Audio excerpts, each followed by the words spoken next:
ରଘୁଆ ଖଟି। ଅଷ୍ଟବକ୍ର ନାମରେ ଗୋଟେ ଋଷି ଥିଲେ। ଦିନେ ସେ ଏମିତି ତପସ୍ୟାରେ ଲୀନ ହେଲେ, ଦିନ କଣ ରାତି କଣ ଜାଣିପାରିଲେ ନାହିଁ। ଏମିତି ବର୍ଷ ବର୍ଷ ଧରି ତପସ୍ୟା କରିଚାଲିଲେ। ଦିନ ପରେ ଦିନ ବିତି ଚାଲିଲା, ମାସ ପରେ ମାସ, ଏମିତି ବର୍ଷ ବର୍ଷ। ଆଉ ସେତେବେଳକୁ ଜଙ୍ଗଲ ଏତେ ଭାବରେ ବଦଳି ଯାଇଥିଲା ଯେ ଋଷି ଯେତେବେଳେ ତପସ୍ୟା ସାରି ଫେରିଲେ, ସେ ଜଙ୍ଗଲ ବାହାରକୁ ବାହାରିବା ପାଇଁ ବାଟ ପାଇଲେ ନାହିଁ।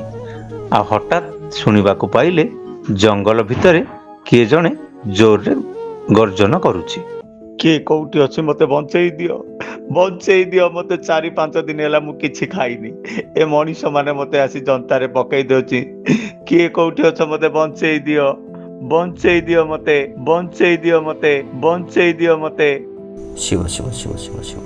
ହେ ଈଶ୍ୱର, ଏତେ ବଡ଼ ଜଙ୍ଗଲ ଭିତରେ ଏ ବଞ୍ଚାଅ ବଞ୍ଚାଅ ବୋଲି କିଏ ରଡ଼ି ଛାଡ଼ୁଛି? ଏ ଜଙ୍ଗଲ ଯେମିତି ଭୟଙ୍କର, ଆଜକୁ 12 ବର୍ଷ ହେବ ମୁଁ ନିଜେ ବାହାରି ପାରୁନି। ମୁଁ ପୁଣି କାହାକୁ ବଞ୍ଚେଇବି? ଯାଏ ଦେଖେ କିଏ ଏମିତି ଡାକୁଛି। ନିଜେ ଋଷି କୋହଭରା କଣ୍ଠସ୍ୱରକୁ ଶୁଣି ରହିପାରିଲେ ନାହିଁ। ମନସ୍ଥ କଲେ ଯେମିତି ହେଲେ ବି ଯାଇ ସେଇ ଜଣକୁ ବଞ୍ଚେଇବାକୁ ପଡ଼ିବ। ଋଷି ବର, ମୁଁ ତମକୁ ହାତ ଯୋଡୁଛି, ମତେ ଟିକେ ବଞ୍ଚେଇ ଦିଅ। 4-5 ଦିନ ହେଲା ମୁଁ କିଛି ଖାଇନି। ଏ ମୂର୍ଖ ମଣିଷ ମାନେ ମତେ ଆସି ଜନ୍ତାରେ ପକେଇ ଦେଇଛନ୍ତି। ମୁଁ ତମକୁ ହାତ ଯୋଡୁଛି ଋଷି, ମତେ ବଞ୍ଚେଇ ଦିଅ, ମତେ ବଞ୍ଚେଇ ଦିଅ। ଶିବ ଶିବ ଶିବ ଶିବ ଶିବ ଶିବ। ଆରେ ବାପ ରେ ବାପ, ଗୋଟାଏ ସିଂହ, ସେ ପୁଣି ଜନ୍ତା ଭିତରେ। ଆଚ୍ଛା ସିଂହ, ତୁ ଏ ଜନ୍ତା ଭିତରକୁ ଆସିଲୁ କେମିତି ସିଂହ? 4-5 ଦିନ ତଳେ ଏ ମଣିଷ ଜାତି ମାନେ ଜଙ୍ଗଲରେ ଶିକାର କରିବାକୁ ଆସିଥିଲେ। ଆଉ ମତେ ଏଇ ଜନ୍ତା ଭିତରେ ପୂରେଇକି ରଖି ଦେଇଛନ୍ତି। ମୁଁ ତତେ ହାତ ଯୋଡୁଛି ଋଷି, ତୁ ମତେ ବଞ୍ଚେଇ ଦେ। ମୁଁ ବହୁତ ଭୋକିଲା ଅଛି ଋଷି, ମତେ ତୁ ବଞ୍ଚେଇ ଦେ। ଶିବ ଶିବ ଶିବ ଶିବ ଶିବ। ଆରେ ନା ନା ନା ନା, ମୁଁ ତତେ ଖୋଲି ପାରିବିନି। କାହିଁକି ନା ତୁ ଗୋଟେ ହିଂସ୍ର ଜନ୍ତୁ। ମଣିଷକୁ ପାଖରେ ପାଇ ତୁ କ'ଣ ଛାଡ଼ିବୁ? ତାକୁ ମାରି ଖାଇଦେବୁ ନାହିଁ? ତୁ ମୋତେ କ୍ଷମା କର ସିଂହ, ମୁଁ ଏ କାମ କରିପାରିବିନି। ନା ନା, ଜମା ନୁହଁ। ଶିବ ଶିବ ଶିବ ଶିବ ଶିବ। ଆରେ ତତେ ମୋ ଈଶ୍ୱରଙ୍କର ଆଡ଼ ଦଉଛି ସାଧୁ ଋଷି, ମୁଁ କାହାର ବି କିଛି କ୍ଷତି କରିବିନି। ଦୟାକରି ମତେ ଖୋଲିଦେ ଋଷି, ଦୟାକରି ମତେ ଖୋଲିଦେ, ନହେଲେ ମୁଁ ପ୍ରାଣଟା ଠୋକିନା ଚାଲିଯିବ ଋଷି। ମୁଁ ତତେ ହାତ ଯୋଡୁଛି। ଶିବ ଶିବ ଶିବ ଶିବ ଶିବ ଶିବ। ଆରେ ସିଂହ, ତୋର ପୁଣି ଭକ୍ତି। କିନ୍ତୁ ପ୍ରଭୁ, ମୋତେ ଏକି ପରୀକ୍ଷାରେ ପକାଇଲେ। ମୁଁ ତ ଧର୍ମକୁ ଆଖିଠାର କରିବି ନାହିଁ। ଯାହା ତୁମ ଇଚ୍ଛା। ଶିବ ଶିବ ଶିବ ଶିବ। କିନ୍ତୁ ଶୁଣ ସିଂହ, ତୁ ବି ଈଶ୍ୱରଙ୍କ ରାଣ ନେଇ କହ, ତୁ ବାହାରକୁ ଆସିଲେ କାହାର କିଛି ବି କ୍ଷତି କରିବେ ନାହିଁ। ଏ କଥାରେ ରାଜି ତ? କ'ଣ ସିଂହ, ମୁଁ କହିବା କଥା ବୁଝିଲୁ ତ? ମୁଁ ବି ଈଶ୍ୱରଙ୍କ ରାଣ ଖାଇ କହୁଛି ଋଷି, ମୁଁ କାହାକୁ ବି କିଛି କରିବିନି। ଖୋଲିଦେ, ଖୋଲିଦେ, ମତେ ଖୋଲିଦେ। ସିଂହର ଏମିତି ମିନତି ଶୁଣି ଋଷି ତାର ଗେଟ୍ ଖୋଲିଦେଲେ। ଆଉ ତାପରେ ସିଂହ ବି ବାହାରକୁ ଆସି ବହୁତ ଖୁସି ହେଲା। ଆଉ ଖାଇବା ପାଇଁ ଏଣେ ତେଣେ ଦେଖିବାକୁ ଲାଗିଲା। ତାପରେ ଆରେ ଏ କ'ଣ, ଏ ସାଧୁ ଋଷି ତ ମତେ ଖୋଲି ଦେଇ ଚାଲିଗଲେ। ହେଲେ ମତେ ତ ଜୋର ଭୋକ ଲାଗିଲାଣି। ମୁଁ ଏବେ କ'ଣ ଖାଇବି? ଏଇଠି କିଏ ବି ଦେଖା ଯାଉନାହାନ୍ତି। ହଁ, ଯାଉଛି ଯାଉଛି ଗୋଟେ କାମ କରିବି। ହଁ, ଏଇ ସାଧୁ ଋଷିକୁ ହିଁ ମୁଁ ଖାଇବି। ଆରେ ଋଷି ତୁ ପଳଉଛୁ କ'ଣ? ଆରେ ରହୁନୁ, ରହ ଟିକେ ଶୁଣେ ରହିଯା। ଶିବ ଶିବ ଶିବ ଶିବ। ଦେଖ ସିଂହ, ତୁ କହିବା ମୁତାବକ ସବୁ କାମ ହେଲା। ଏଥର ମୋ ପିଛା ଛାଡ଼।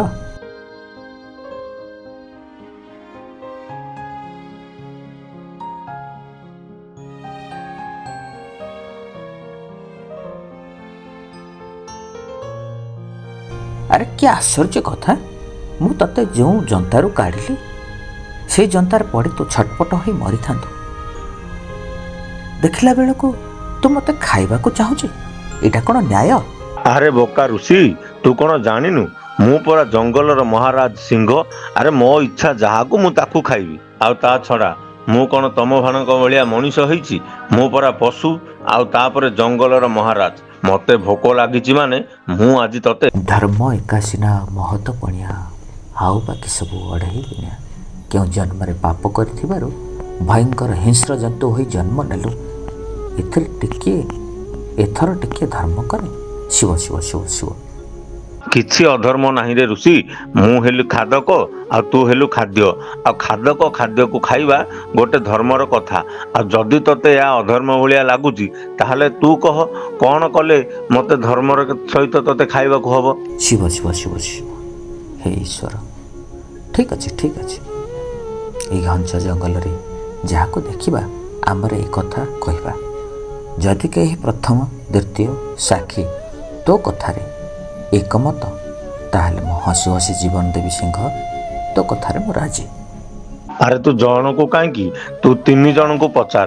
କିନ୍ତୁ ଜଲ୍ଦି ଚାଲେ, ମୋ ପେଟ ଭୋକରେ ପୁରା ଆଉଟୁ ପାଉଟୁ ହେଲାଣି।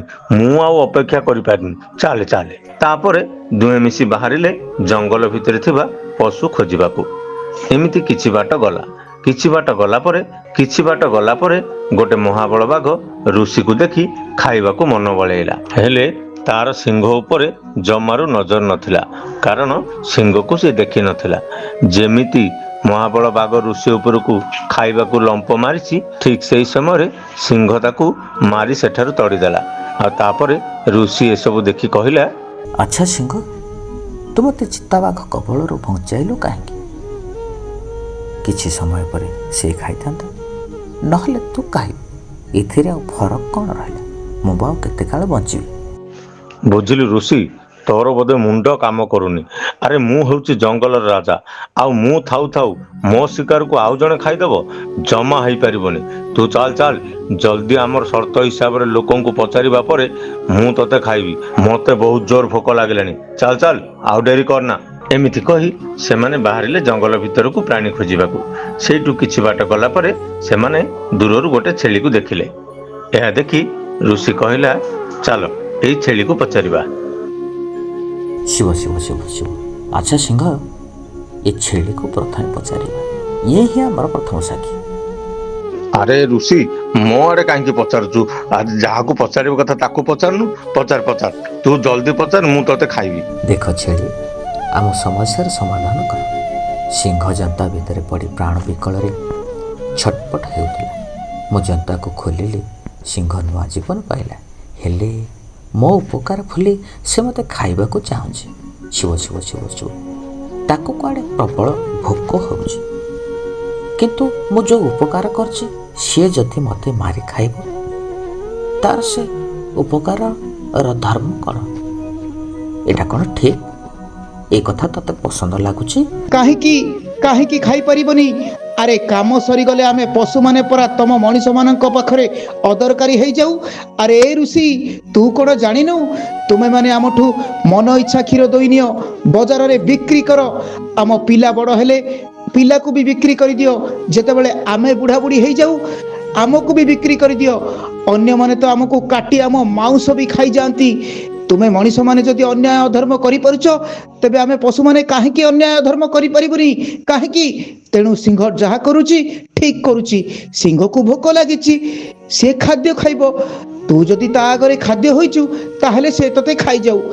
ଏଇ ବିଚାରରେ ଯଦି ମୋର କିଛି ଭୁଲ ଥାଏ, ତାହେଲେ ମୋତେ କ୍ଷମା କରିଦିଅ ଋଷିବର। ଏମିତି କହି ଛେଳି ସେଠାରୁ ଚାଲିଗଲା। ଆଉ ତାପରେ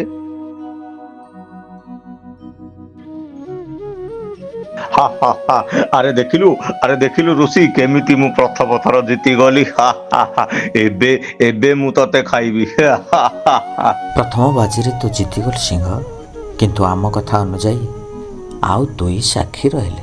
ଚାଲ ଚାଲ ଚାଲ, ଆରେ ଜଲ୍ଦି ଚାଲ। ମତେ ଏବେ ତତେ ଖାଇବା ଛଡ଼ା ଆଉ କିଛି ଦେଖାଯାଉନି। ଚାଲ ଜଲ୍ଦି ଚାଲ, ଦ୍ୱିତୀୟ ସାକ୍ଷୀ ପାଖକୁ ଯିବା। ତାପରେ ସେମାନେ ଦ୍ୱିତୀୟ ସାକ୍ଷୀ ଖୋଜିବାକୁ ବାହାରିଲେ। କିଛି ବାଟ ଗଲା ପରେ ଦେଖିଲେ ଗଛ ମୂଳରେ ହରିଣଟିଏ ଠିଆ ହେଇଛି। ଋଷି ସିଂହକୁ କହିଲା, ତାହେଲେ ମୋର ଦ୍ୱିତୀୟ ସାକ୍ଷୀ ହେଉଛି ହରିଣ। ଏମିତି ହରିଣ ପାଖକୁ ଆସି ସେମାନେ ଘଟି ଯାଇଥିବା ସବୁ ବୃତ୍ତାନ୍ତ କହିଲେ। ଏହା ଶୁଣି ହରିଣ କହିଲା, ଆରେ ଋଷି, ଏଇ କଥାକୁ ପରା ମୁଁ ଚୁଟକିରେ ସମାଧାନ କରିଦେବି। ବୁଝିଲୁ ଋଷି, ତୁମ ମଣିଷମାନଙ୍କୁ ଖାଇବା ପାଇଁ ଭଗବାନ ଅନେକ କିଛି ଦେଇଛନ୍ତି, ହେଲେ ଆମ ପଶୁମାନଙ୍କୁ କିଛି ଦେଇନାହାନ୍ତି। ତା ଛଡ଼ା ସିଂହ ଯଦି ଭାବିବ ଏଇଟା ବାଘ ମୁଁ ୟାକୁ ଖାଇବିନି, ଏଇଟା ଛେଳି ମୁଁ ୟାକୁ ଖାଇବିନି, ଏଇଟା ମଣିଷ ମୁଁ ୟାକୁ ଖାଇବିନି, ଆରେ ତାହେଲେ ତା ପେଟ ପୁରିବ କେମିତି?